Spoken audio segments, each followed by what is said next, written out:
हा उपाय मुलगा किंवा मुलगी स्वतःसाठी करू शकतात किंवा आई वडील आपल्या मुलगा किंवा मुलीसाठी हा जो उपाय आहे तो करू शकतात।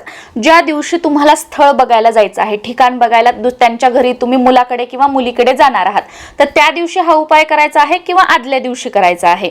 किंवा तुमच्या घरी जर पाहुणे येत असतील तुमच्या मुलाला किंवा मुलीला बघायला, तर त्या दिवशी तुम्हाला उपाय करायचा आहे किंवा आदल्या दिवशी करायचा आहे। यासाठी तुम्हाला एक काळी मिरी हवी आहे, एक काळी मिरी, एक बेलपत्र, तुम्ही एकापेक्षा जास्त बेलपत्र सुद्धा घेऊ शकता, पण काळी मिरी एकच पाहिजे, आणि तांब्याभर पाणी घेऊन तुम्हाला महादेवाच्या मंदिरामध्ये जायचं आहे। हा उपाय घरी करता येणार नाही। महादेवाच्या मंदिरामध्ये गेल्यानंतर तुम्हाला ते तांब्याभर पाणी अर्पण करायचं। त्याच्यानंतर ती जी काळी मिरी आहे ती तुम्हाला तुमच्या उजव्या हातात धरायची आहे आणि तुमची जी इच्छा, तुमच्या मुलाचं किंवा मुलीचं सगळं नाव बोलून असं असं स्थळ येत आहे तर होकार यावा, त्यांचा विवाह जमवावा, अडथळे दूर व्हावेत प्रार्थना करून ती काळी मिरी शिवलिंगावरती अर्पण करायची, बेलपत्र